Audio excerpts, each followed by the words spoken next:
시편 107편입니다.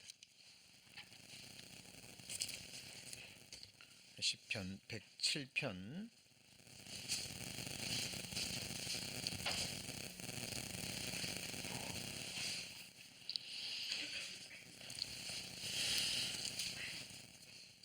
편 23절부터 제가 봉독하겠습니다. 선척을 띄우며 큰 물에서 영업하는 자는 여호와의 행사와 그 기사를 바다에서 보나니 여호와께서 명하신즉 광풍이 일어나서 바다 물결을 일으키는도다. 저희가 하늘에 올랐다가 깊은 곳에 내리니 그 위험을 인하여 그 영혼이 녹는도다. 저희가 이리저리 구르며 취한 자같이 비틀거리니 지각이 혼돈하도다. 이에 저희가 그 근심 중에서 여호와께 부르짖음에 그 고통에서 인도하여 내시고 광풍을 평정히 하사 물결로 잔잔케 하시는도다. 저희가 평온함을 인하여 기뻐하는 중에, 나머지 같이 읽습니다. 여호와께서 저희를 소원의 항구로 인도하시는도다. 성경은 구원받고 하나님의 친백성이 된 하나님의 백성들의 그 신앙생활을 이 세상이라는 거친 바다를 항해하는 항해로 비유하고 있습니다. 오늘 시작의 말씀으로 읽은 시편 107편 23절 이하 말씀도 이에 해당되는 말씀이죠. 자, 본문 23절부터 한번 보겠습니다. 자, 선척을 바다에 띄우며 큰 물에 영업하는 자는 여호와의 행사와 그 기사를 바다에서 보나니 그랬죠. 그러니까 큰 상선에 물건들을 많이 싣고 무역하는 사람들이라고 생각해 보시죠. 자, 그 배에 있는 사람들은 그 배에서 바다를 늘 보겠죠.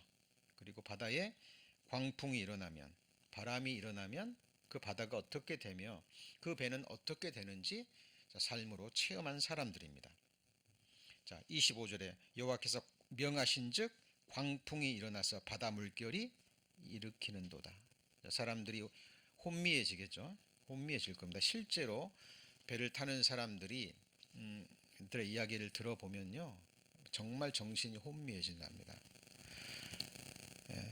그 어마어마한 바람과 파도가 큰 배를 마치 낙엽 하나가 떠 있는 것처럼 그렇게 배가 출렁일 때요, 정말 정신이 나간다라고 얘기합니다. 자, 26절에 저희가 하늘에 올라갔다가, 배가 하늘로 치솟는 거죠. 자, 그리고 깊은 곳에 내리니 그 위험을 인하여 무엇이 녹습니까? 영혼이 녹는 그 두려움을 지금 상상해 보시죠. 저도 전주교 신학교 시절에요, 소록도 성당에서 약 2달 정도 봉사활동을 한 적이 있습니다. 근데 소록도 가는 그 배 안에서도요, 바람도 불지 않았어요. 그랬는데도 죽는 줄 알았습니다. 배멀미 때문에. 아, 이렇게 죽는구나. 얼마나 제가 주님의 이름을 불렀는지 몰라요. 아, 이렇게 죽는구나. 내 인생이 이렇게 끝나는 건가? 너무 힘들었습니다. 그런데 놀라운 것은요, 소록도에 딱 내리고 5분도 안 돼서 멀쩡해지는 겁니다. 자, 근데 지금 그 정도의 바다 물결이 아니라 말 그대로 광풍인 거예요.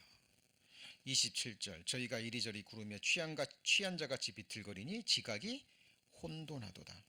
자, 그때 저희가 근심 중에 여호와께 부르짖음에 그 고통에서 인도하여 내시고 광풍을 평정히 하사 물로 잔잔케 하시는도다. 자, 그랬는데 이 항해가, 이 배를 타고 항해하는 목적지가 심상치 않죠. 그렇죠?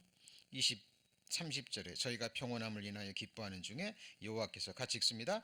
저희를 소원의 항구로 인도하시는도다. 자, 그러니까 이 말씀은 비유의 말씀이라는 것을 알 수 있습니다. 왜냐하면 이 항해의 목적지가 어떤 도시라든가, 그렇죠? 이게 아니고 최종 목적지가 어디예요?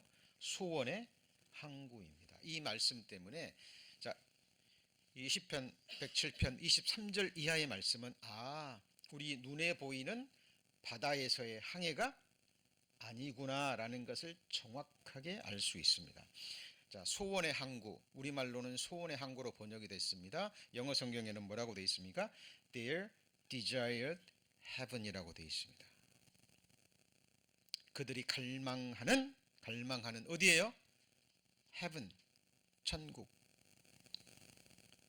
자, 우리는 지금 신앙생활하고 있습니다. 구원받고 어린 양의 피를 받고 신앙생활하고 있습니다. 이 세상이라는 바다를 우리는 지금 뭐 하고 있는 거예요? 항해하고 있는 겁니다. 한 배를 타고 항해하고 있는 것이 사실이에요. 자, 그런데 영어 성경에는 heaven이라고 돼 있고 우리말로는 항구라고 돼 있는데 원어 성경은요 이렇게 돼 있습니다. 자, 마호즈라고 발음이 됩니다. 이 마호즈의 뜻이 뭐예요? 도시 성읍입니다. 자, 무슨 생각나는 말씀 없습니까? 새 하늘과 새 땅에 세워지는 거룩한 성, 새 예루살렘 성. 그 성이 시리입니다. 시리. 성읍이에요. 하나님이 임재하시고 하나님의 영원한 통치가 있는 약속하신 그 나라의 거룩한 성을 가리킵니다. 우리 성도님들 말씀을 바르게 배우지 않잖아요.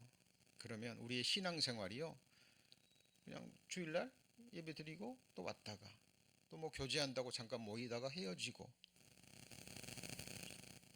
말씀이 우리 마음속에서 역사하지 않으면, 말씀이 우리의 삶을 비추어 주지 않으면 뭐 이거는 세상 모임, 세상 일반적인 종교적인 모임과 다를 바 없이 느껴져 버립니다. 우리는 항상 우리의 존재를, 우리의 삶을, 우리의 신앙생활을 말씀으로 비추어야 돼요. 우리는 지금 뭘 하고 있는 거예요? 항해를 하고 있는 겁니다. 목적지가 어디예요? The desired heaven, 소원의 항구. 구체적으로 새하늘과 새 땅의 거룩한 성, 새 예루살렘에 이를 때까지 우리는 뭐 하고 있는 거예요? 항해하고 있는 겁니다.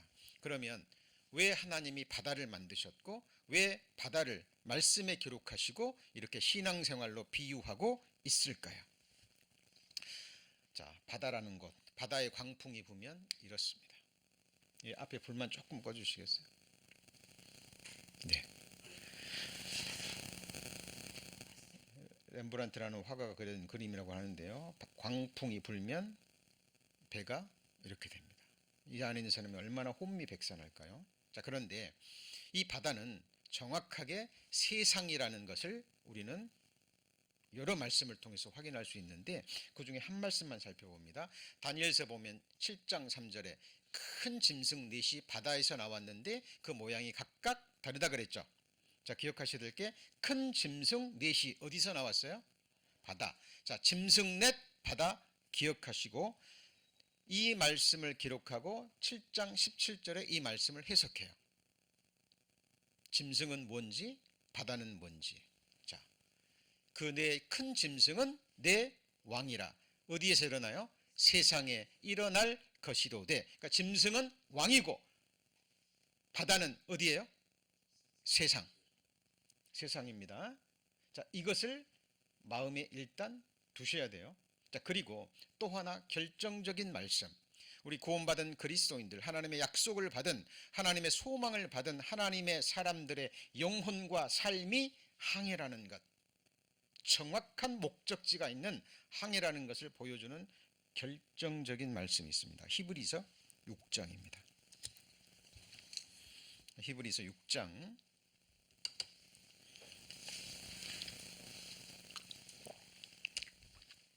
자, 히브리서 6장입니다. 자, 13절 말씀. 자, 하나님이 아브라함에게 약속하실 때 358페이지 잘 들으셔도 됩니다. 하나님이 아브라함에게 약속하실 때 가리켜 맹세할 자가 자기보다 더 큰 이가 없으므로 누구를 가리켜요? 자기를 가리켜 맹세하셨습니다. 여러분, 하나님은 맹세하시 않으셔도 돼요. 그냥 말씀하시면 됩니다. 그런데 너무 중요하기 때문에 자, 인생들의 관점에서 하나님보다 더 큰 이가 없기 때문에 자기 이름을 걸고 맹세까지 하셨어요. 도대체 어떤 내용이길래 14절에 보면 가라사대 내가 반드시 너를 복주고 그리고요 복주며 반복됩니다. 얼마나 큰 복일까요? 번성케 하고 번성케 하리라. 누가요? 하나님이 그렇게 하시겠답니다. 자, 이 말씀을 아브라함이 받았어요. 그런데 이 복이 단번에 주어진 것이 아닙니다. 하나님의 약속이 그냥 말씀하시고 바로 주어진 것이 아니에요. 아브라함의 믿음은 연단을 받습니다. 15절 그래서 저가 이같이 오래 참아 약속을 받았느니라. 사람들은 자기보다 더 큰 자를 가리켜 맹세하나니 맹세는 모든 다투는 일의 최후 확정입니다. 자, 하나님은 약속을 기업으로 받는 자들 우리들이죠. 그 뜻이 변치 아니함을 충분히 나타내시려고 그 일에 맹세로 보증하셨습니다. 자, 그 다음 말씀이 기가 막힌 말씀이죠. 자, 하나님이 거짓말 하실 수 없는 이 몇 가지예요? 두 가지예요. 한 가지는 뭐죠? 하나님은 약속하셨습니다. 이름을 걸고 맹세까지 하셨고, 하나님은 두 번째 사실이 뭐예요? 거짓말을 하실 수 없는 이 두 가지 변치 못한 사실로 인하여 소망이 뒤에 있습니까? 앞에 있습니까? 앞에 있습니다. 그래서 그리스도인들은 항상 앞을 바라보셔야 됩니다. 성소에 촛대를 만드는데 항상 앞을 비추게 하고 라고 성경에 나와요. 하나님이 우리에게 주신 소망은 앞에 있는 소망입니다. 여러분, 그리스도인들은 뒤를 돌아봐서는 안 돼요. 아무것도 없습니다. 잘한 것 잊어버리셔야 돼요. 잘못 산 것 잊어버리셔야 됩니다. 쟁기를 잡고 뒤를 돌아보는 자는 하나님 나라에 합당치 않습니다. 그래서 앞에 있는 소망을 얻으려고 피하여 가는 우리로 큰 안위를 받게 하려 하심이라. 우리가 이 소망이 있는 것은 그 다음이 뭐죠? 영혼의 닷 앵커입니다. 이 닷이 뭐예요? 앵커가 뭐예요? 닷 아시죠? 돛이 아니고 뭐예요? 닷. 배가 파도에 휩쓸리지 않고 제자리에 머물게 하기 위해서 큰 쇳덩어리를 밑에 내리죠. 그렇죠? 근데 무슨 닻이에요? 영혼의 닻입니다. 근데 이 영혼의 닻이 어디를 향하고 있습니까? 튼튼하고 견고하여 어디 안에 들어가요? 휘장 안에. 이 휘장 어디예요? 지성소 휘장 안에 하나님이 임재하시는 지성소입니다. 자, 우리 성도님들의 영혼의 닻이, 우리의 시선이, 우리 인생의 파이널 데스티네이션, 우리 신앙생활의 마지막 소원의 항구, 이 지성소에 닻이 내려져 있습니까? 여러분, 순례자는 목적이 있는 여행이잖아요. 그죠? 목적지가 어디예요? 하나님이 약속하신 지성소라니까요. 우리의 영혼의 닻이 정확하게 그곳에 내려져 있습니다. 자, 이것은 하나님이 주신 닻이기 때문에 어떤 광풍이나 어떤 힘으로도 이게 움직여요, 안 움직여요? 네? 움직이지 않습니다. 이 줄은 하나님의 사랑의 줄이기 때문에, 닻에 묶여있는 그 줄은 하나님의 사랑의 줄이기 때문에 어떤 것도 그 줄을 끊을 수 있어요, 없어요? 없습니다. 우리는 정확하게 그 지성소를 향해서 우리는 뭐 하고 있어요? 지금 항해하고 있는 거예요. 자, 이 말씀은 우리 성도님들 마음에 꼭 새겨져 있어야 됩니다. 그죠? 정확하게 새겨져 있어야 돼요. 그러면 자, 이 말씀을 마음에 두시고, 이 비유의 말씀을 마음에 두시고, 우리가 복음서에 나와 있는 말씀들을 배우잖아요. 그러면 그때 메시지가 전달됩니다. 자, 바다는 뭘 가리켜요? 세상. 우리의 신앙생활은 뭐예요? 항해. 우리 영혼의 닻은 어디예요? 지성소에 가 있습니다. 자, 이걸 마음에 두시고 마가복음 14장을 찾습니다. 자, 마가복음 14장.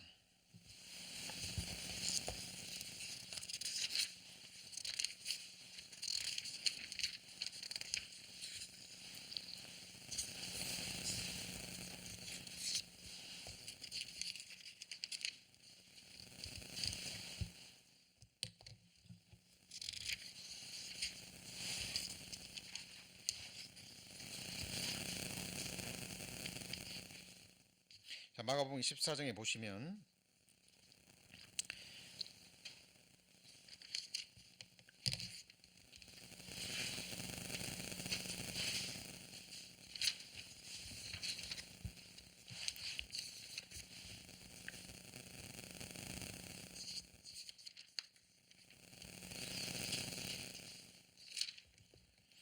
자, 예수님께서 물 위를 걷는 내용이 나옵니다.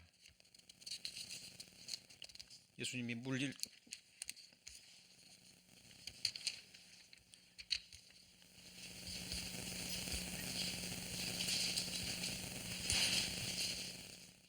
마태복음 14장이죠. 마태복음. 죄송합니다.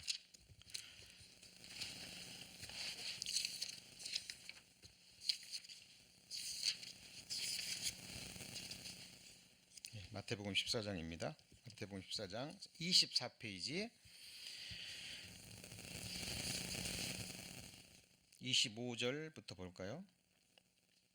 24절부터 배가 이미 마태복음 14장 24절 배가 이미 육지에서 술이나 떠나서 바람이 거슬림으로 물결을 인하여 고난을 당하니라. 25절 같이 읽습니다. 밤 사경에 예수께서 바다 위로 걸어서 제자들에게 걸어오시니. 자, 유대의 시간은요, 밤을 네경으로 구분합니다. 6시부터 일경이 시작되는데 그 일경이 3시간이거든요. 그러니까 사경이 어떻게 될까요? 새벽 3시에서 새벽 6시까지입니다. 이때가 가장 어두울 때예요. 근데 26절에 제자들이 그 바다 위로 걸어오심을 보고 놀라 유령이라 하며 무서워 소리 지르는 것을 예수께서 즉시 일러 가라사대, 같이 읽어볼까요? 안심하라, 내니 두려워 말라. 자, 그 깜깜한 밤에 누군가가 바다 위로 걸어오고 있는 거예요. 얼마나 무서울까요? 유령이 아니냐. 무서워하는데 예수님이 뭐라 그래요? 내니 두려워 말라. 근데 베드로가 굉장히 담대하잖아요. 성격도 급하고 빠르고. 베드로가 뭐라 그래요? 만일 주시어든 나를 명하사 어떻게 해요? 물 위로 오라 하소서. 대담하죠. 자, 그러니까 또 예수님이 뭐라 그래요? 오라 그래요. 오라 하니 베드로가 배에서 내려 물 위로 걸어서 예수께로 갑니다. 자, 이 말씀을 한번 생각해 보시죠. 자, 이 모습 그려 보시죠. 마음속에 예수님 물 위로 걸어옵니다. 자, 이 모습은 왜 우리에게 이 모습을 성경에 기록하시고 믿음으로 보게 하실까요? 이 모습이 어떤 모습일 것 같아요? 자, 말씀드렸습니다. 이 세상은 어디라고요? 바다. 예수님이 세상을 밟고 걸어가시는 모습은 무슨 모습일까요? 자, 이것을 너에게 이르노니, 요한복음 16장 33절, 이것을 너에게 이르노니 이름은 너희로 내 안에서 평안을 누리게 하려 함이라. 세상에서는 너희가 뭘 당해요? 환난을 당하나. 우리는 세상에 있는 동안 이러저러한 모습으로 환난의 바람을 계속 경험합니다. 경험하셨죠? 이 바람이 지나면 또 다른 바람이 와요, 안 와요? 네? 옵니다. 오게 돼 있어요. 하나님은 우리 그리스도인들에게 틈을 주지 않습니다. 왜냐하면 우리의 체질을 너무나 잘 아시거든요. 너무나 잘 아십니다. 자, 환난을 당하나 어떻게 하라고요? 담대하라. 이유는요, 내가 세상을 이겼노라. 근데 우리는 어디 안에 있어요? 예수 그리스도 안에 있는 거예요. 자, 베드로가요, 담대하잖아요. 담대합니다. 그 바다 위를 예수님이 오라 하니까 베드로도 이렇게 걸어가 버립니다. 자, 베드로의 시선이 누구한테 가 있어요? 네? 예수님께 가 있습니다. 이 말씀 속에요, 우리 신앙생활 전체가 다 들어 있어요. 전체가. 자, 베드로의 시선이 오라라고 말씀하신 예수님을 향해 있을 때 베드로는 예수님처럼 바다를 밟고 세상을 밟고 예수님을 향해서 갈 수 있습니다. 그런데 바람이 확 불어버립니다. 바람이 불고 파도가 이니까 베드로의 시선은 바람을 향해 버립니다. 어디를 향해 버려요? 바람을. 그리고 시커먼 파도가 이는 세상을 봐버립니다. 바로 어떻게 되죠? 시선이 지금 어디 있어요? 바다에 가 있죠? 그죠? 그러니까 어떻게 돼요? 빠져 들어갑니다. 그때 베드로는 어떻게 했어요? 주여라고 이름을 부릅니다. 자, 누구든지 주의 이름을 부르는 자는 뭐예요? 구원을 얻으리라. 자, 우리도 동일합니다. 동일해요. 우리가 주님만을 바라보고요, 이 거친 세상을 밟고 지나가지만 우리 시선이 잠시라도 세상 광풍에, 환란의 바람에 이 세상에 가 있으면 우리는 바로 빠져듭니다. 그때 우리는 주의 이름을 부르면 주님이 다시 어떻게 하시죠? 붙잡아 주십니다. 왜? 믿음이 없느냐 라고 사랑의 책망을 하시면서 우리를 구원해 주십니다. 자, 이 말씀 속에서 중요한 메시지 받으셨죠? 근데 많은 그리스도인들이 이 말씀을 잘 알고 읽고 배웠습니다마는 문제는 항상 제가 말씀드리죠. 믿음으로 화합지 않으면 이 말씀은 우리에게 유익이 되지 못합니다. 말씀을 믿는 믿음으로 실제로 내 상황에 적용하셔야 돼요.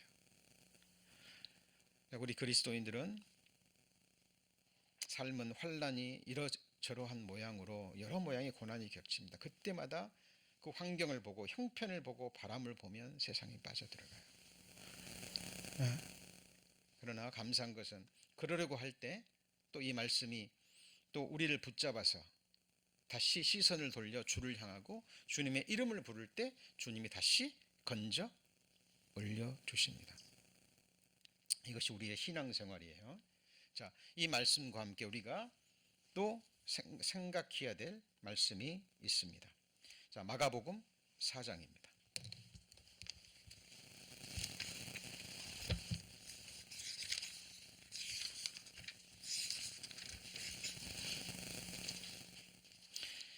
자, 마가복음 4장은 예수님이 비유로만 말씀하신 그 날을 기록하고 있었어요. 무슨 말로만요? 비유로만.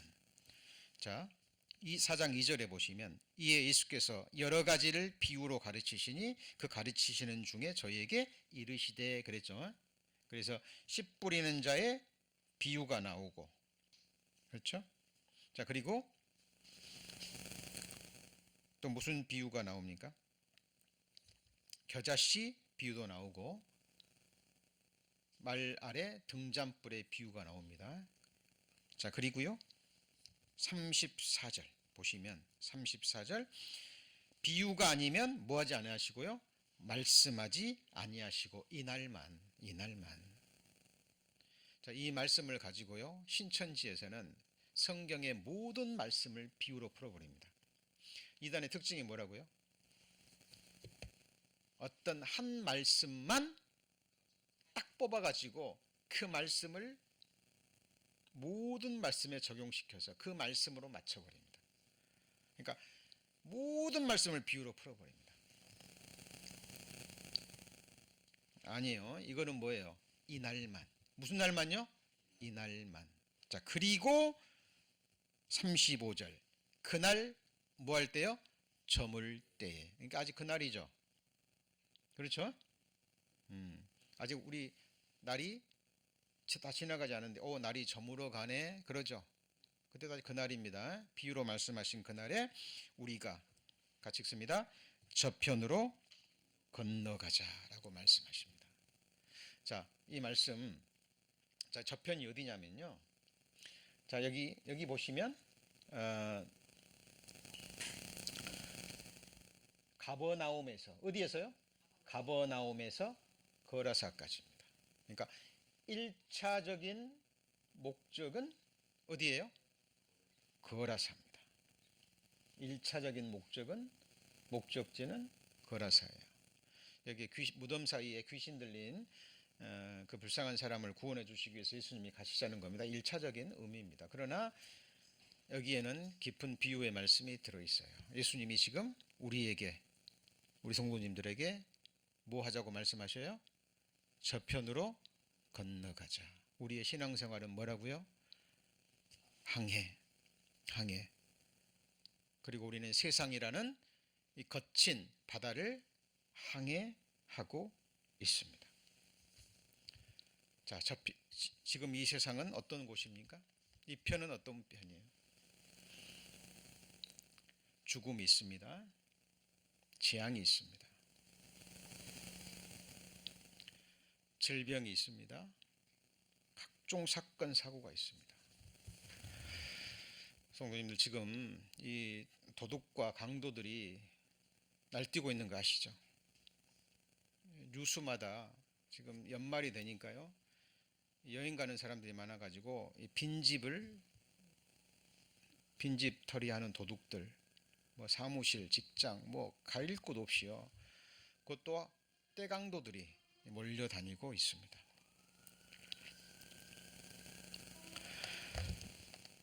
곳곳에는 전쟁과 전쟁, 기근, 난리와 난리의 소식을 듣습니다. 이 세상에는 계속해서 뭐가 일어나는 곳이에요?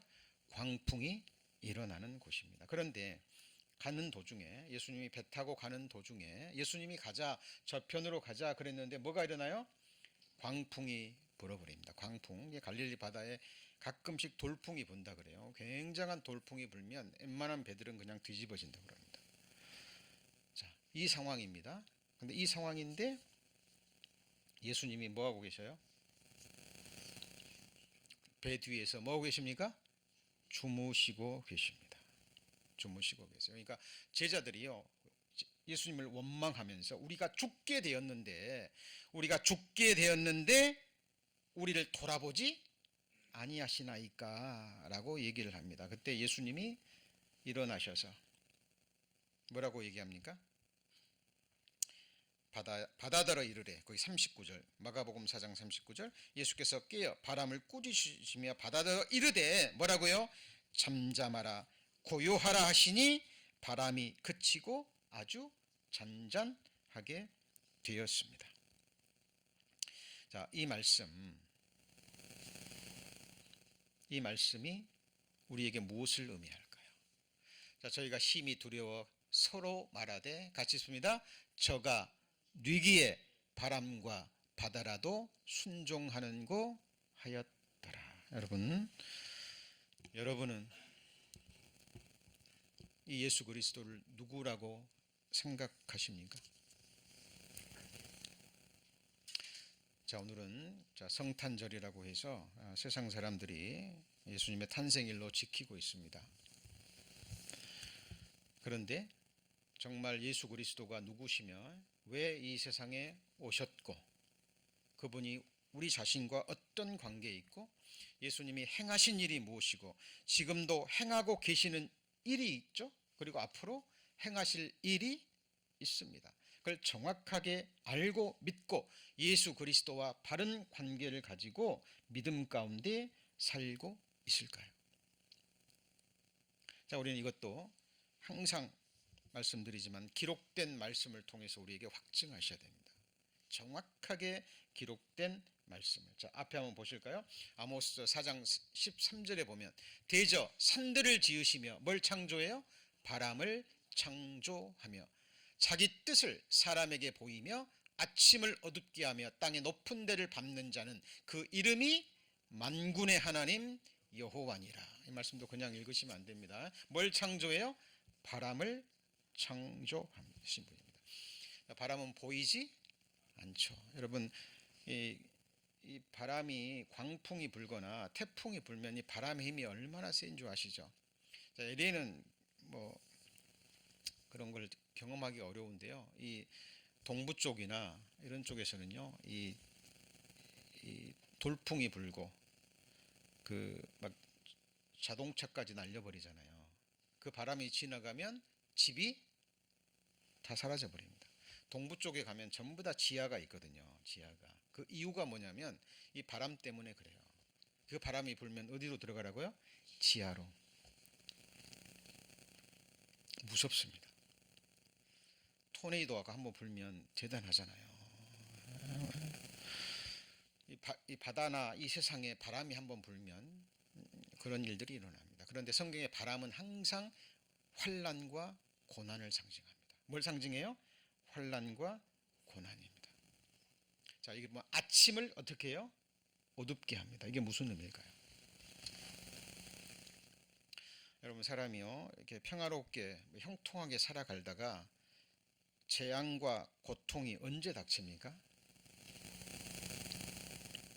예고 없이 오나요? 한순간에 덮쳐버립니다. 한순간에. 저는 살아오면서요, 또 특히 구원받고 나서 제 마음이 세상을 향하려고 할 때, 제 마음이 하나님의 뜻과 어그러질 때 하나님이 반드시 보여주십니다. 근데 지나고 보잖아요. 하나님이 저를 오래 참아주셨어요. 오래. 그리고 어떤 사건이 딱 일어날 때야 그때서 나 자신을 돌아보게 되고, 그리고 하나님의 뜻을 발견하게 됩니다. 이건 바람을 창조하며, 그 다음이 뭐예요? 자기 뜻을 사람에게 보이며.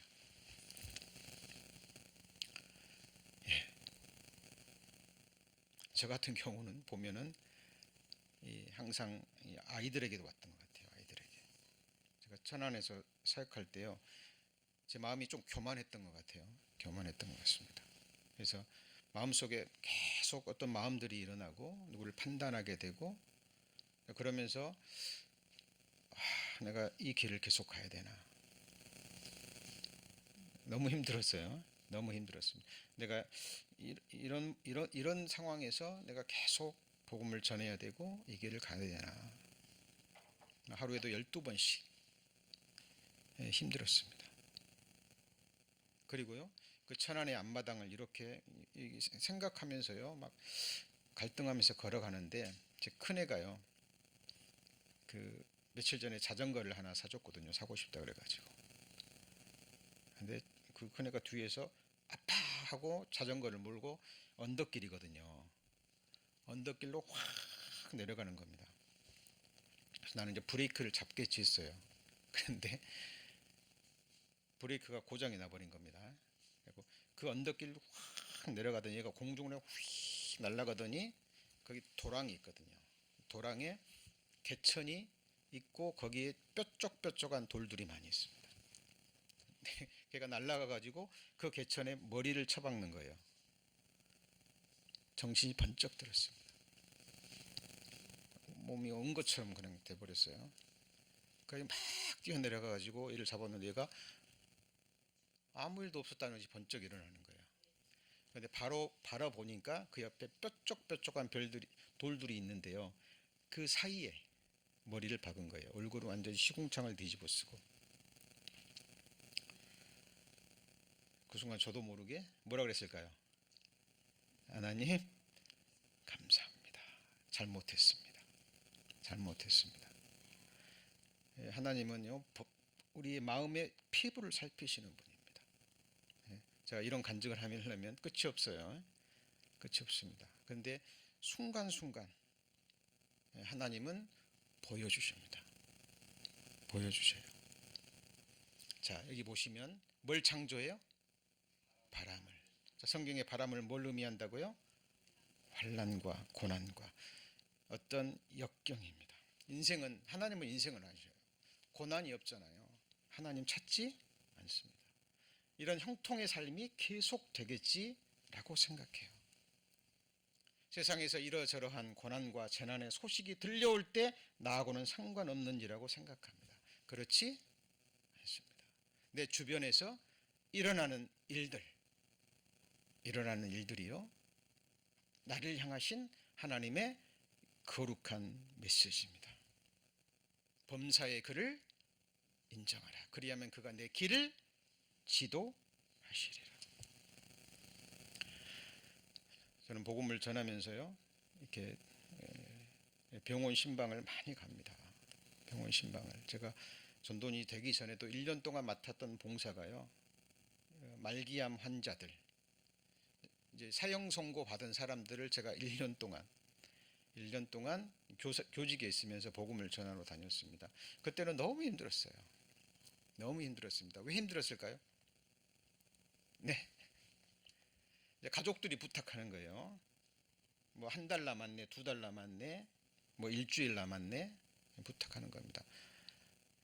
가서 제가 뭘 얘기해야 될까요? 그 사람들한테 죽어가는 사람한테 뭘 얘기해야 돼요? 죄 얘기해야 되고, 뭐 해야 되게요? 심판 얘기해야 되고, 무슨 얘기해야 됩니까? 지옥 얘기해야 돼요, 말아야 돼요? 해야 돼요. 그리고 회개의 말씀을 전해야 됩니다. 뺨도 여러 번 맞았어요. 네. 가족들이 부탁해서 복음을 전하고 있잖아요. 그러면 이제 믿지 않는 가족이 들어옵니다. 뭐 하고 있냐고, 말씀 전하고 있다고. 그러면 바로 그냥 일어나서 멱살 잡고 주먹이 날라옵니다. 뺨이 날라오고. 예. 저는 이제 저녁도 못 먹고 가잖아요. 그러면 식당에 그 카트가 싹 돕니다. 얼마나 이 음식 냄새가 이 식욕을 자극하는지. 근데 이 간암에 걸린 사람들은요, 그 음식 냄새 싫어합니다. 구토를 해요. 제가 그때 정말 식욕도, 배가 고프는 것도 뭐예요? 하나님의 은혜입니다. 은혜. 예. 멀쩡했던 사람들이요, 한순간에 쓰러지고, 그런 일들이 세상에 너무너무 많아요. 너무너무 많습니다. 여러분, 하나님은 산들을 지으시며 뭘 창조해요? 바람을 창조합니다. 우리가 매일 매순간 아침에 건강하게 일어나서 우리가 하루를 기동할 수 있는 것, 하나님의 은혜입니다. 아침을 어둡게 합니다. 그리고 땅의 높은 데를 뭐예요? 밟는 자를, 바다만 밟고 지나가신 거 아니라, 이건 세상에 홀로 있다고 생각하는 사람이 재물도 풍성하고 번세도 있고, 그죠? 건강도 있고 젊음도 있고 모든 것이 갖추어 있어요. 그러나 하나님이 밟으시면 밟히게 돼 있습니다. 사람뿐만 아니라 나라도 민족도 마찬가지입니다. 저는 믹스 커피를 좋아합니다. 그죠? 이게 넣고 수저로 저어서 먹죠. 그죠? 우리가 저을 수 있는 것은 그 정도뿐입니다. 그런데 하나님은요, 나는 네 하나님 여호와라, 바다를 저어서, 같이 읽습니다. 그 물결로 흉룡케 하는 자니 내 이름은 만군의 여호와니라. 자, 나는 빛도 짓고 어둠도 창조하며 나는 평안도 짓고, 같이 읽습니다. 환난도 창조하나니 나는 여호와라, 이 모든 일을 행하는 자니라 하시니라. 자, 우리는 성탄절날 세상 사람들이 아무 의미 없이 뜻없이 들떠 있고 어떤 날보다도 죄악이 충만한 이날, 우리는 예수님이 오늘 탄생하신 건 아니지만 예수께서 이 세상에 오신 것은 분명한 사실이기 때문에 성경이 증가하는 예수 그리스도가 누구이며 그 누구도 아닌 나와 어떤 관계가 있는지 기록된 말씀 가운데 정확한 답을 얻으시고 바른 관계를 가지시고 하루를 살더라도 믿음 가운데서 사셔야 됩니다. 하나님이 우리 인생들에게 던진 많은 질문들이 있습니다. 그죠? 아담에게 던졌던 질문이 뭐죠? 아담아, 네가 어디 있느냐? 라는 질문으로 시작해서 하늘은 나의 보좌여 땅은 나의 발등상이니 너희가 나를 위하여 무슨 집을 지을꼬 나의 안식할 초소가 어디랴. 그것도 답을 얻으셔야 됩니다. 우리는 이미 얻었죠. 하나님의 안식할 초소가 어디예요? 예, 납니다. 하나님이 누군지를 알고 정말 사랑하는, 그죠? 물이 바다를 덮음같이 여호와를 아는 지식이 충만한 곳이 어디예요? 구원받은 그리스도인들의 마음과 삶입니다. 그죠? 자, 엘리야가 그죠? 이세벨의 말 한마디에 겁먹고 도망갔을 때 하나님이 엘리야에게 질문했죠. 네가 어찌하여 여기 있느냐? 자, 구원받은 그리스도인들이 여러 환난과 고난과 그죠? 뭐 아픔과 상처와 고난 가운데 침륜에 빠져 있을 때 하나님이 던지십니다. 네가 어찌하여 여기 있느냐? 그것도 중요한 질문입니다. 그 베드로에게 하나님 말씀하셨죠. 네가 나를 사랑하느냐? 사랑한다면 뭘 먹여요? 내 어린 양을 먹이라. 자, 근데 그 모든 질문보다 더 근원적인 질문이 있습니다. 여러분, 이 질문에는 여러분이요 온 마음을 다해서 온 인격을 다해서 여러분들이 확증하셔야 됩니다. 인생들 앞에서 확증할 필요는 없어요. 하나님 앞에서, 그리고 내 양심 앞에서. 마태복음 16장에 보면 베드로에게 물어봅니다. 사람들이 나를 누구라 하느냐? 그리고 또 물어봅니다. 너희는 나를 누구라 하느냐? 자, 하나님이 지금 말씀을 듣는 우리 성도님들 한 분 한 분에게 예수님이 직접 질문을 던지시는 거예요. 지금 너는 나를 누구라 하느냐? 예, 여러분 이 답에, 이 질문에 여러분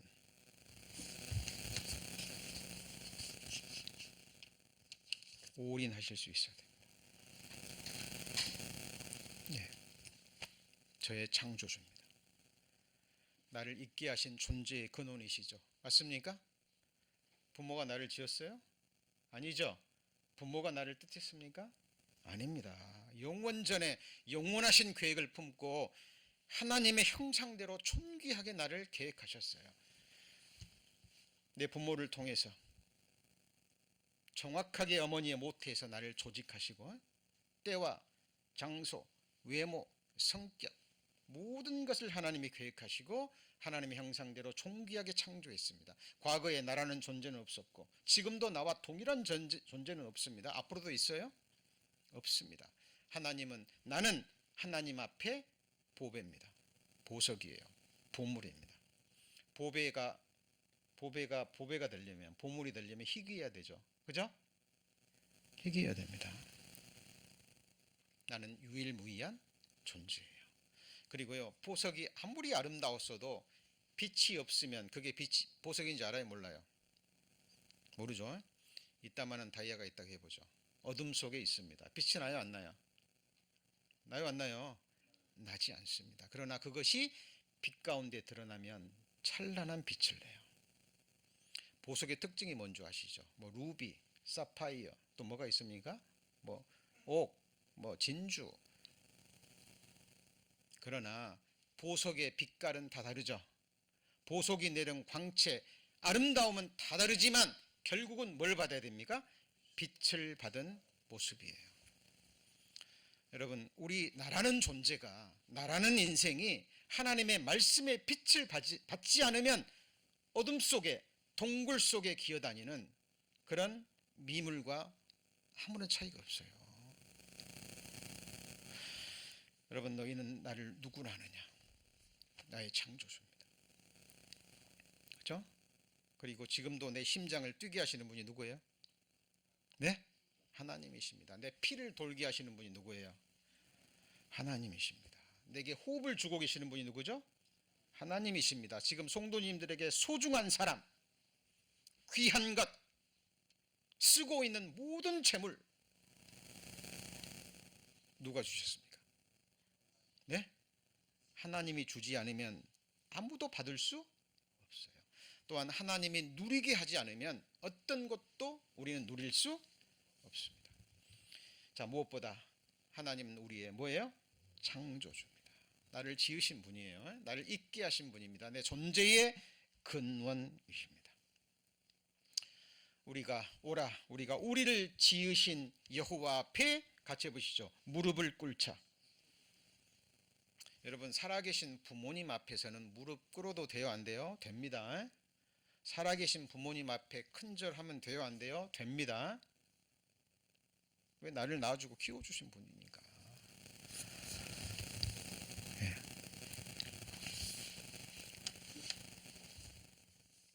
나를 지으신 창조주 하나님 앞에서는요,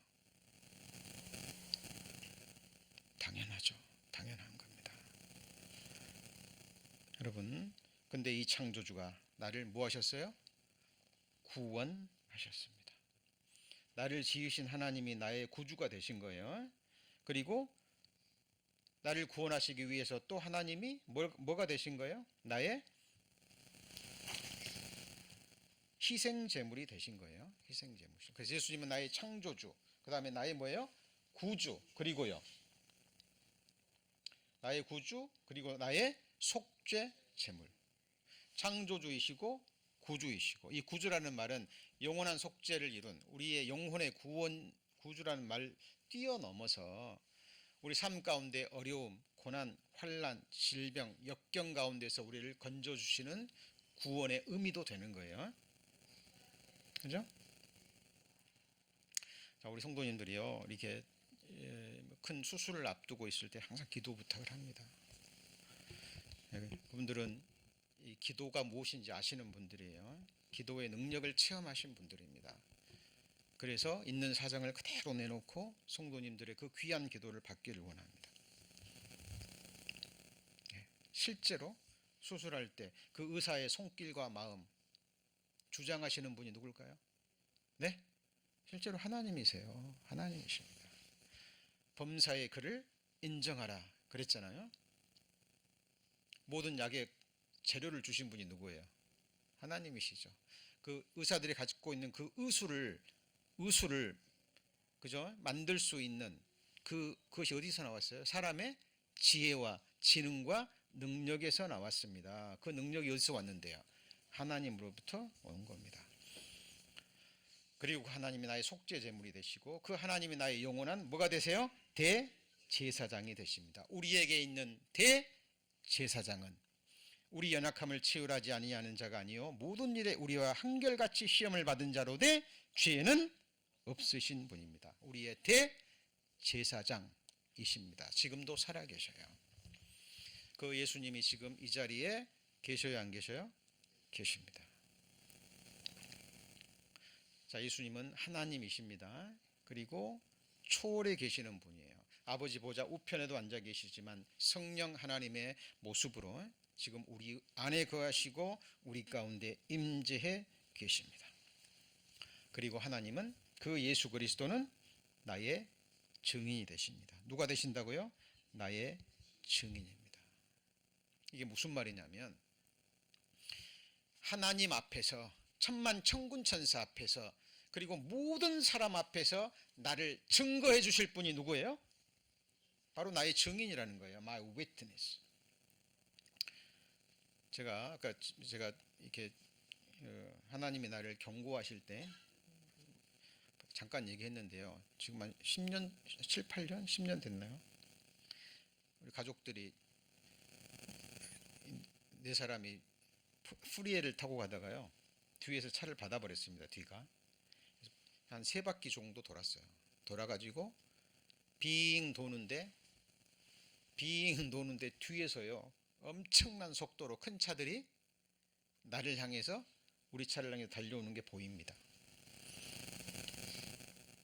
그 순간 정말로 제 인생이 확 지나가면서요, 아, 이렇게 죽을 수도 있겠구나. 나만 죽으면 모르는데 지금 누가 타고 있어요?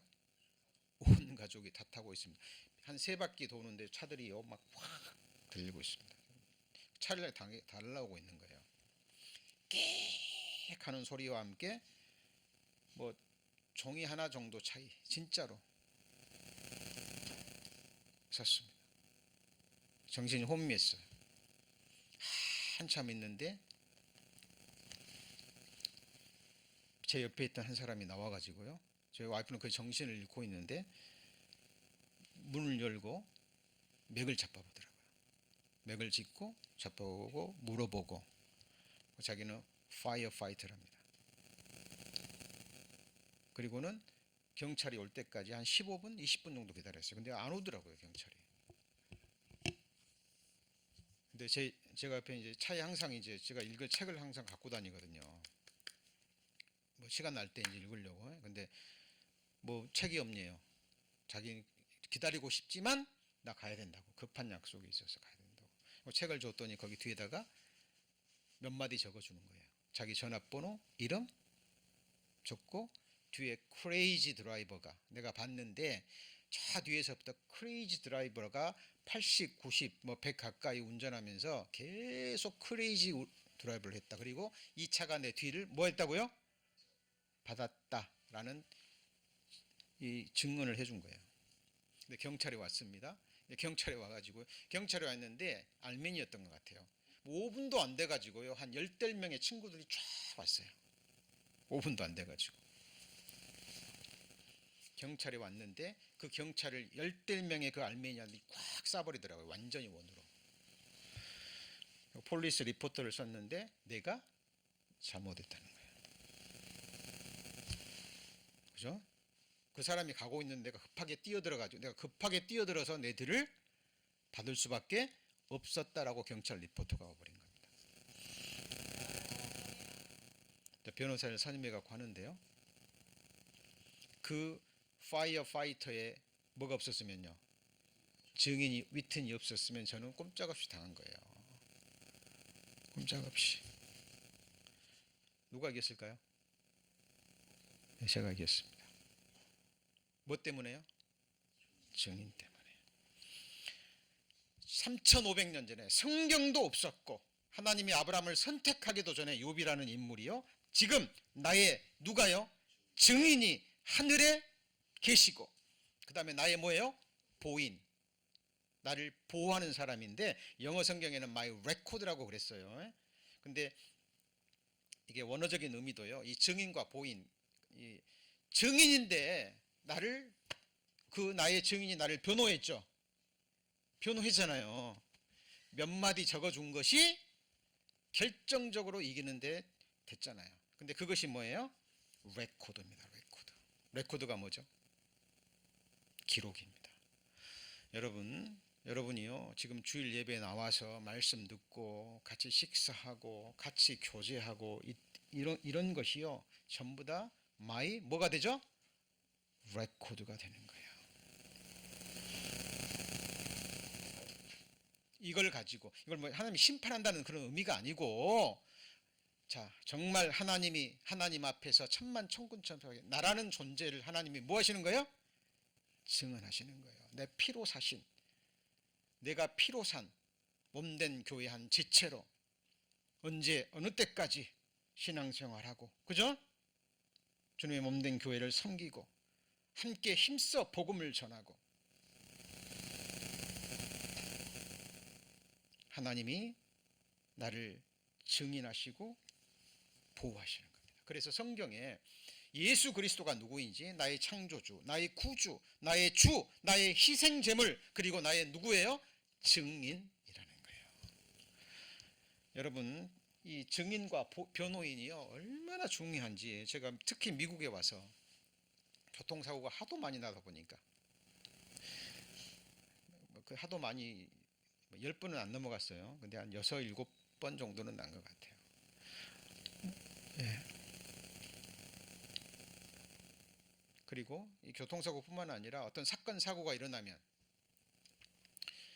어제도 제가 그 법률회사에서 편지를 받았어요. 편지를 깜짝 놀래가지고 보니까 저기 오렌지 카운티에 있는 무슨 그 파티 빌려주는 데 있잖아요.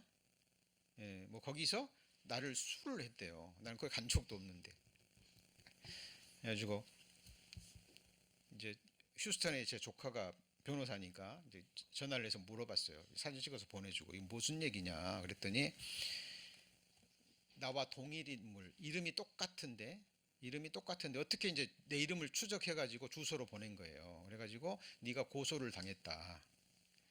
네가 그 렌틀 그 파티하는 데서 파티를 빌려가지고 돈을 안 냈다. 그러니까 거기서 네 이름으로 수를 했다.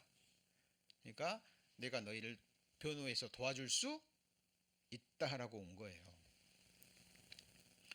요즘 이게 변호사들이 막 그런 것들을 스스로 찾아내가지고 막 보내가지고 그 이제 돈을 벌기 위해서. 그래서 조카한테 물어봤더니 삼촌 그거는 광고예요, 광고. 그리고 그 내가 간 적도 없다 그러니까 그 이름만 어떻게 추적해가지고 비슷한 사람들 골라가지고 막 보낸대요. 아무 걱정하지 말라고 잊어버리라고 그러던데요. 하여튼 어떤 사건 사고가 일어나면 변호인이 필요해요, 안 필요해요? 필요합니다. 여러분, 예수님이 나의 누가 되는 거예요? 변호입니다. 그분은 누굽니까? 천지를 지으신 분, 나를 위해서 속죄제물이 되신 분. 세상에 누가 있어서 한순간도 너를 놓지 않고 나를 지켜보고 나를 보호할 수 있나요? 그죠? 어떤 사람이 나를 사랑합니다. 한순간도 나를 놓지 않고 나를 바라보고 있어요.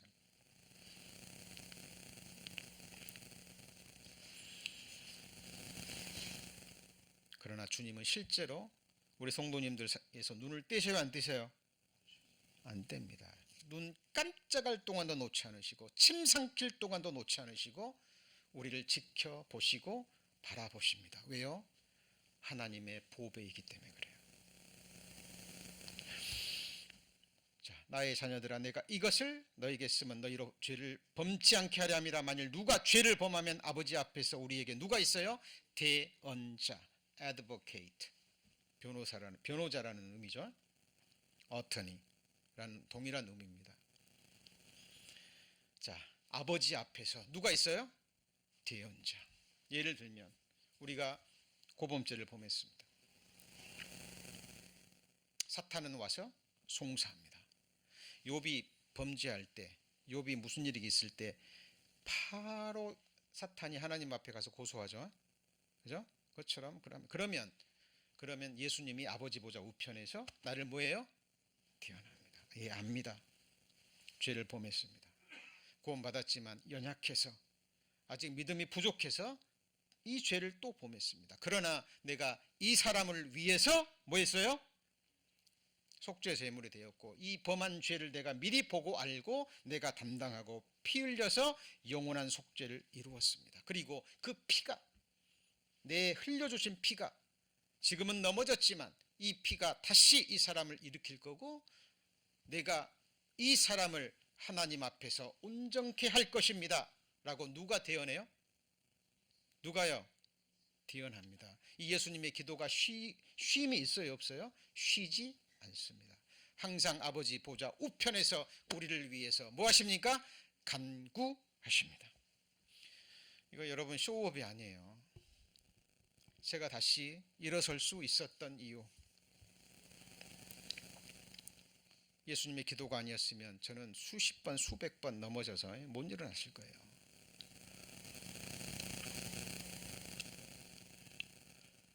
그러나 하나님의 이 기도가 있었습니다. 나를 불쌍히 여기시고 나에게 한없는 자비를 베풀어 주시는 주님, 예수님의 흘려주신 보혈과 예수님의 기도와 나를 향한 오래 참으심이 내게서만큼은, 그리고 함께 신앙생활하는 우리 철치 에브리원의 모든 지체와 성도에서만큼은 헛되지 않기를 저는 간구하고 있습니다. 자, 예수님은 누구십니까?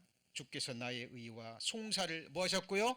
변호하셨으며. 그래서 우리 성도님들 이 세상에 있을 때 이러저러한 오해를 받을 때, 이러저러한 상처를 받을 때 낙담하지 마시고 침륜에 빠지지 마시고 사람 보지 마시고 여건 보지 마시고 환경 보지 마시고 하나님 앞에서 묵묵히 하나님이 주신 그 자리를 지켜가셔야 됩니다. 결국 이 모든 송사는 그리스도인이라면 산자의 심판대. 무슨 심판대요? 산자의 심판대. 그것이 이 세상에서 해결되지 않았다면 거기서 완전히 해결됩니다.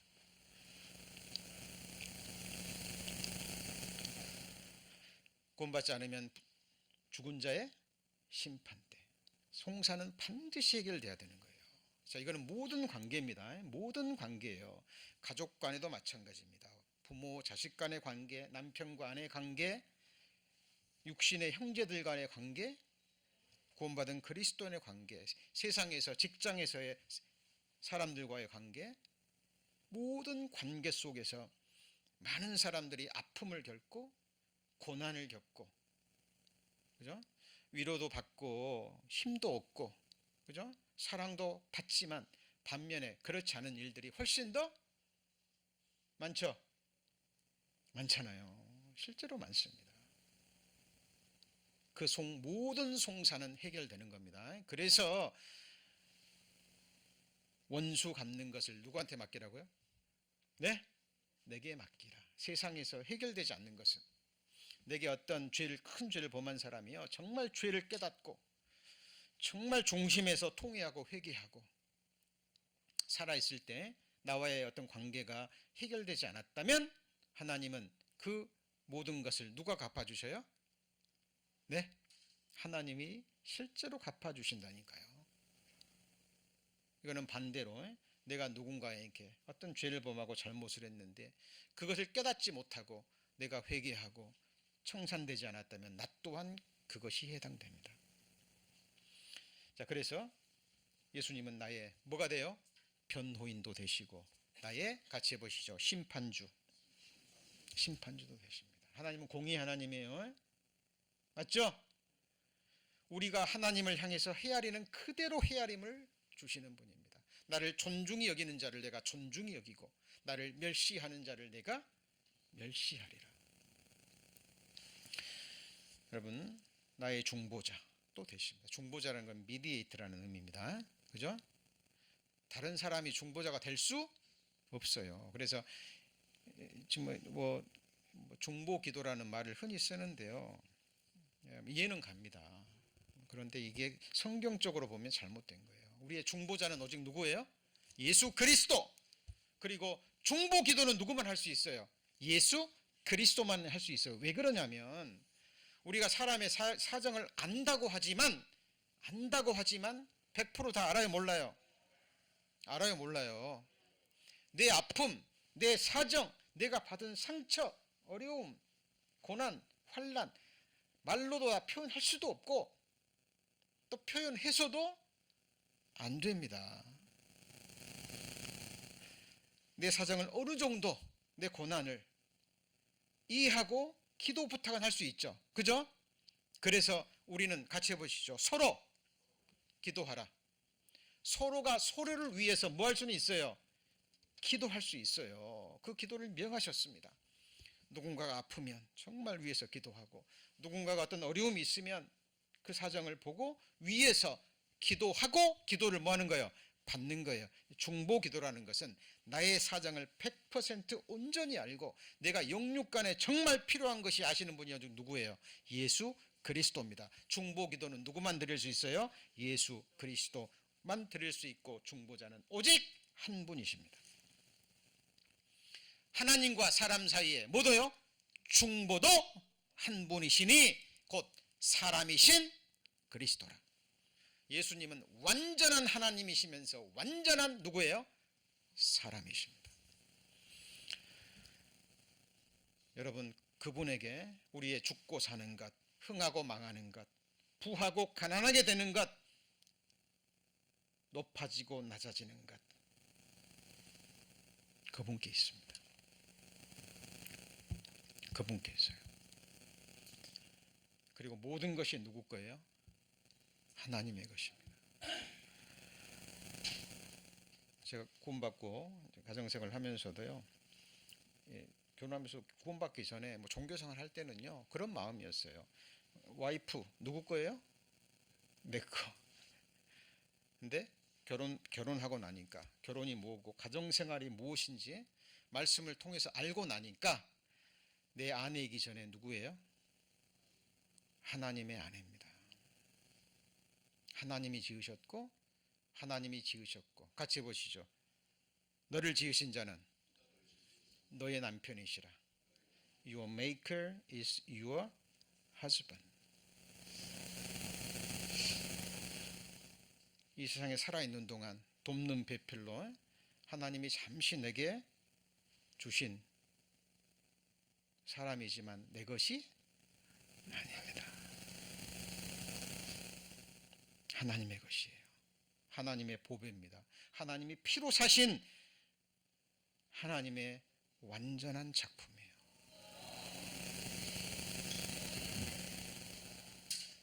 제가 두 아들을 목욕시키면서요 얘기합니다. 종교생활 할 때 누가 만들어줬어? 아빠가요. 이거 누가 만들어줬어? 아빠가요. 그래, 아빠가 만들어준 거야. 에? 아빠가 널 만들었어. 에?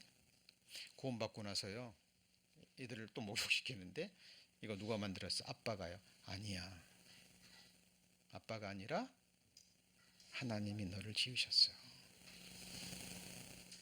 아빠는 너를 사랑하지만 너를 계획한 적도 없고 생각한 적도 없고, 하나님이 너를 이렇게 이쁘게 만들어줄 줄 아빠는 생각도 못했어. 너를 지으신 분은 하나님이시야. 하나님이셔. 처음에는요 아니야, 아빠가 지었다 그랬잖아, 아빠가 만들어줬다 그랬잖아. 그죠? 꾸준하게 말씀 배우고 성장하니까 나중에는요, 그죠? 예.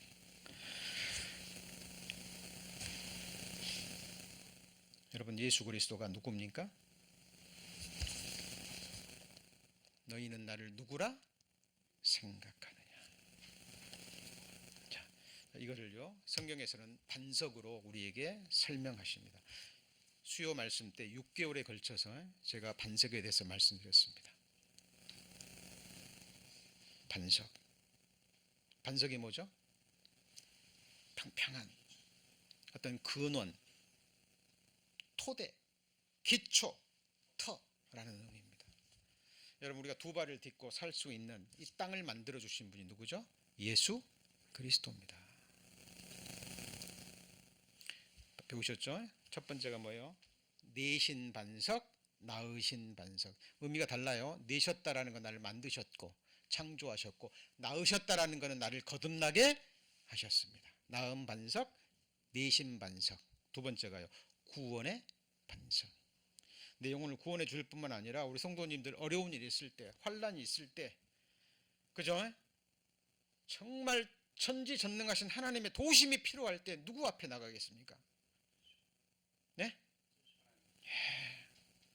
저는 제 이들이 아플 때요, 진짜 어린 이들이 막 140도 막 열이 나고 막 토하고 고통스러워할 때 할 수만 있다면, 내가 아파줄 수만 있다면. 근데 그럴 수 있어요, 없어요? 예? 없어요. 없습니다. 구원의 반석입니다. 그리고 따르는 신령한 반석. 같이 해보시죠. 따르는 신령한 반석. 나를 계속 팔로잉 하시면서 영육간에 필요한 모든 것들을 공급해 주신 분이 누구예요? 나를 따르는 신령한 반석입니다. 나를 만족해 하시는 반석. 여러분 경험해 보셨죠? 눈은 보아도 족함이 없습니다. 아무리 맛있는 건 먹어도, 아무리 좋은 것 보아도, 아무리 즐거운 일을 해봐도 잠시 잠깐뿐 끝나고 나면 그 즐거움 뒤에는 쓰고움이 있습니다. 그죠? 즐거움의 끝에도 뭐가 있어요? 슬픔이 있습니다. 내 영혼을 사모하는 마음을 누가 채워줄 수 있을까요? 다섯 번째는 뭐예요? 능력의 반석, 힘의 반석입니다. 여러분, 이 세상을 살아갈 때 능력이 필요해요. 힘이 필요합니다. 세상적인 능력뿐만 아니라, 그죠? 오늘 말씀 배웠죠? 이 광풍이 이는 이 바다를 밟고 지나갈 수 있는 능력을 누가 주셔요? 예? 이 악인들은요 환란에 엎드러져 봅니다. 죽음의 모든 소망이 끊어져 버려요. 그런데 그리스도인들은요 죽음에도 소망이 있습니다. 죽는 날을 기다립니다. 왜요? 죽는 날이 태어난 날보다 더 낫고 better. 끝이 있다는 게 얼마나 감사한지 몰라요. 우리의 신앙생활, 내가 이 썩어질 육체를 입고 이 세상을 살아갈 날에 끝이 있다는 게 얼마나 감사한지 모릅니다. 나는 알파와 오메가요, 처음과 나중이요, 시작과 끝이라. 나의 끝을 정하시고 주장하시고 그 결말을 우리에게 주시는 분이 누구죠? 예수 그리스도입니다. 그것이 알파와 오메가, 처음과 나중, 시작과 끝입니다. 우리 성도님들의 끝이 어딜까요?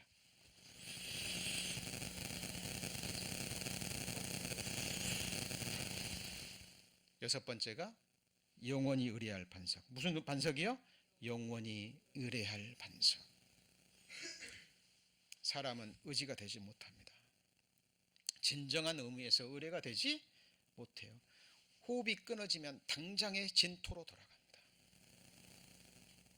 영원히 의뢰할 반석. 내 영혼이 하나님만 잠잠히 바라며. 자, 그리고 일곱 번째가 뭐예요? 같이 해보시죠. 마음의 반석. 마음 들 곳 없는 자가 가장 불쌍한 자입니다. 마음의 반석은 다른 말로 하면 소망의 반석이에요. 왜냐하면 보물이 있는 곳에 뭐가 있어요? 마음이 있습니다. 우리가 하나님의 보배이기 때문에 하나님이 우리에게 뭘 주셔요? 마음을 두십니다. 마음의 반석. 여덟 번째가 피할 반석. 그죠? 여러분 어려움이 있을 때 누구한테 피하실 거예요? 그리고 아홉 번째가 뭐예요? 거치는 반석. 감사합니다. 거치는 반석, 걸리는 반석. 내가 곁길로 가면 하나님이 막아야 돼요, 안 막아야 돼요? 막아야 돼요. 우리 자녀들이 곁길로 가면 부모가 막아야 돼요, 막아야 돼요? 걸림이 돼야 돼요. 그죠? 너 그걸로 가면 망해. 죽어. 그 아홉 가지 반석이 누구의 반석이에요? 같이 해보시죠. 나의 반석. 그 누구도 아닌 나의 반석입니다. 그리고 마지막으로 그 예수님이 나의 뭐가 되셔요? 통치자, 왕이 되십니다. 여러분, 내가 나를 통치할 수 있어요, 없어요? 저는 저 자신을 통치하지 못합니다. 수십 번, 수백 번 종교생활 할 때는 물론이고 거듭나서도 제가 제 자신을 몰랐을 때는 지금은요 완전히 무너졌어요. 저는 저 자신을 다스리지 못합니다. 전지전능하신 하나님만이 나의 마음, 나의 생각, 나의 삶을 다스리시고 통치할 수 있습니다. 저는 제 인생의 인장반지가 누구 손에 끼어져 있는지 항상 살펴봅니다. 저는 내 인생을 한 치 앞을 알지 못해요. 계획은 할 수 있을 뿐이지만 나는 그것을 이루어낼 수 있는 능력이 없습니다. 하나님이 뭐 하셔야 돼요? 허락하셔야 돼요. 여러분, 이 세상에 어떤 통치자가 자기 백성을 온전히 복되게 할 수 있습니까? 네? 미국의 통치자, 대통령이 여러분 이름이나 알아요?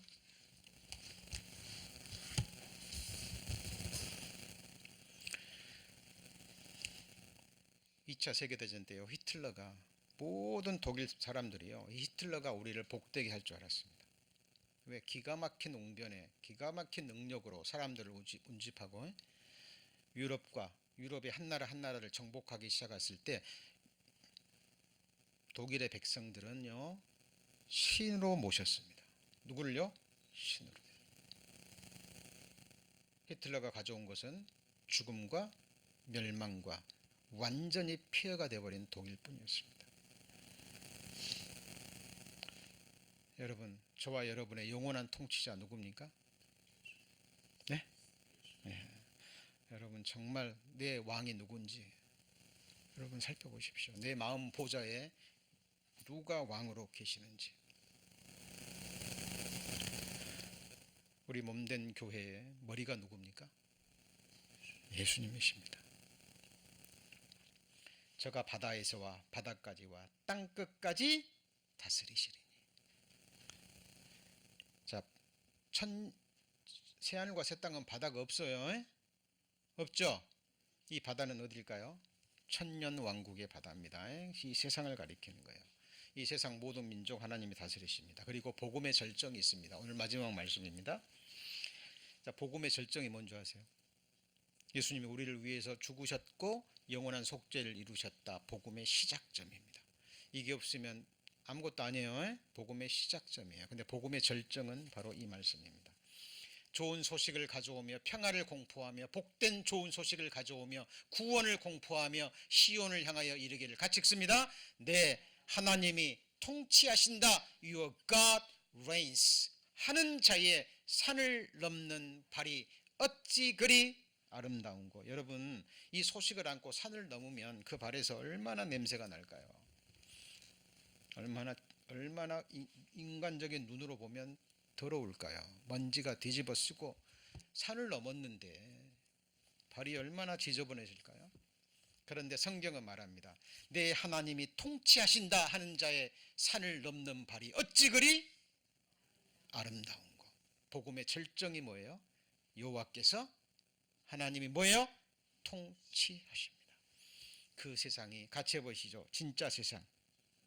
물이 바다를 덮음같이 여호와를 아는 지식이 충만하고 물이 바다를 덮음같이 여호와의 영광을 인정하는 것이 가득한 진짜 세상. The world to come. 이 세상을 시편에서는 같이 볼까요? 아들들의 시대. 시간이 사라져버린 시공을 초월한 전지전능하신 하나님의 볼 때 완전한 세상입니다.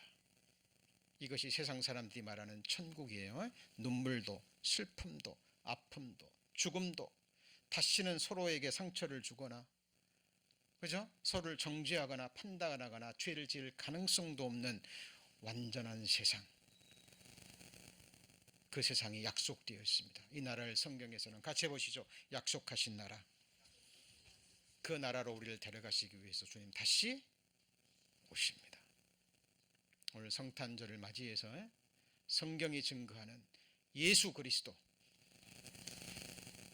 그가 누구인지, 그죠?